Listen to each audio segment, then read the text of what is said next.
Welcome to my channel. This is Plants, Panic, and Progress with Lolo. Now, every plant in my collection has a story, and I cannot wait to share them with you.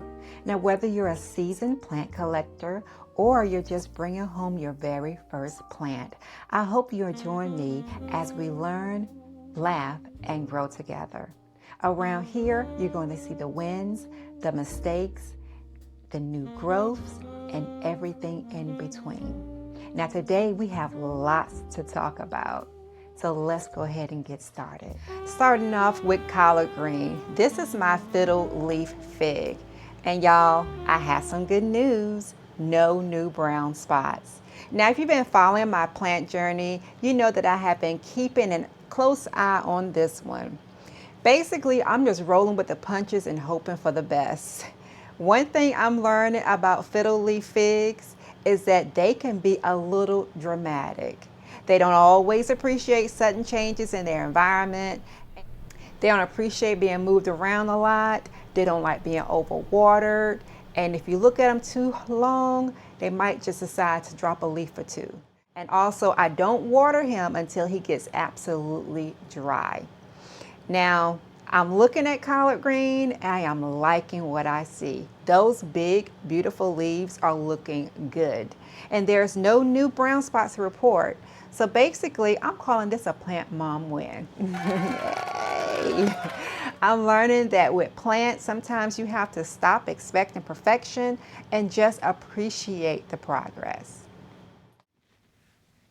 Now let's check on Legz. This is my Monstera. Now Legz has been sitting over here soaking up the sun, and I noticed something that had me running from my camera.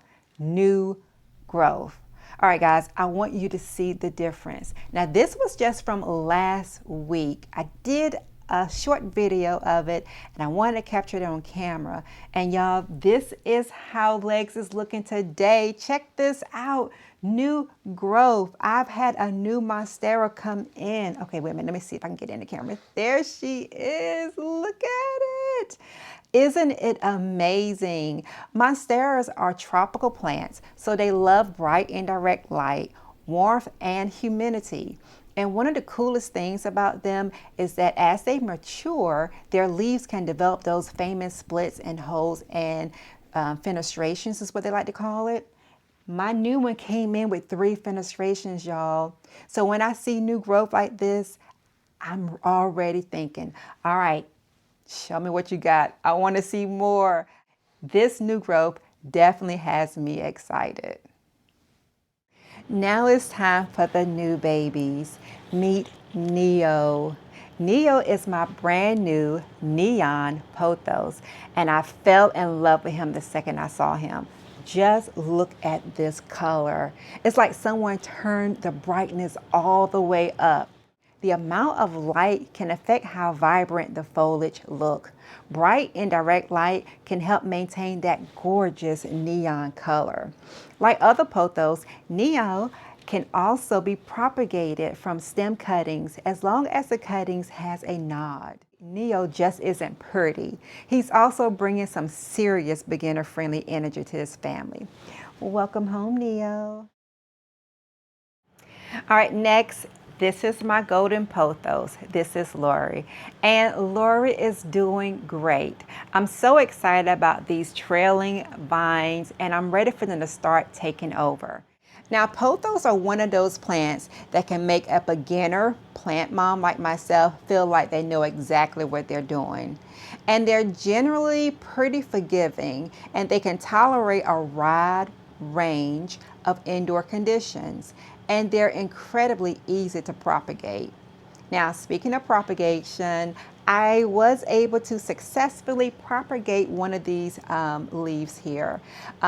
Actually, it uprooted itself. So what I did was I cut off the bad part, stuck it in some water, waited until it rooted, and put it back in this pot.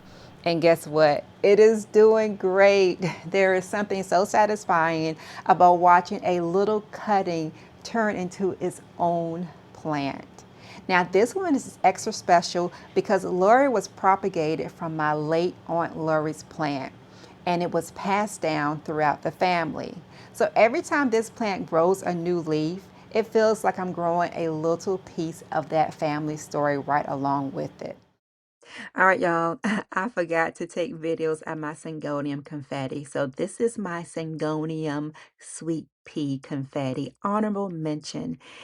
It is doing well, it is thriving in the sun, and it is looking absolutely gorgeous. This is my Jade plant.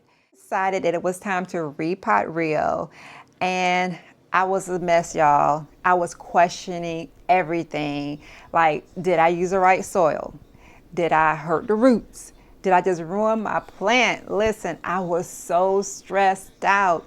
But before I did anything, I did my homework, which is basically watching lots and lots of YouTube videos. And for my first time repotting anything, I think I did a pretty good job. Look at my jade plant. One of the things that they were saying is that you want to push the soil down so it don't necessarily be on the actual plant. I made sure of that. I made sure all the roots was covered up, and I had the perfect pot to put it in. Now, jade plants are succulents, which means they store water in their thick leaves and stems, and that's one reason that they don't want to sit in wet soil. So I made sure I was to give Rio the kind of environment where those roots can breathe and the soil can drain properly. And honestly, I'm pretty proud of myself. Was I nervous? Absolutely. Did I panic? Without a doubt. But I did learn something, and that's what matters. And that is what progress is. I have to show you something that isn't technically a plant, but it absolutely belongs in my plant corner. All right, y'all, check this out.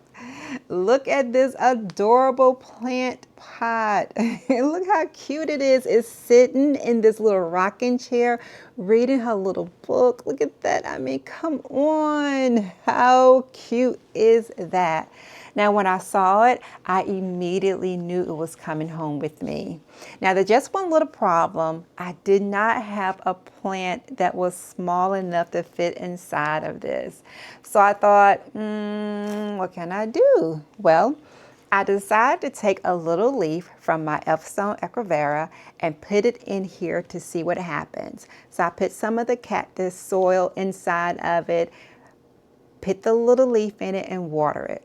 Now, I don't know if I'm about to create a tiny plant miracle or just give this little Rita a very fancy leaf, but we're going to find out, you know, and stay tuned. I would definitely keep you posted.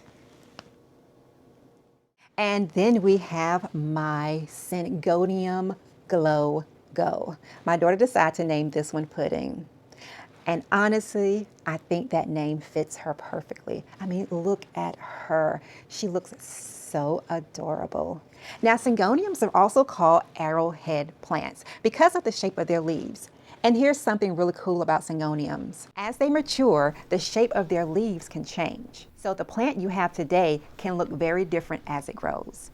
They also appreciate bright indirect light and evenly moist soil, but they don't want to sit in waterlogged soil.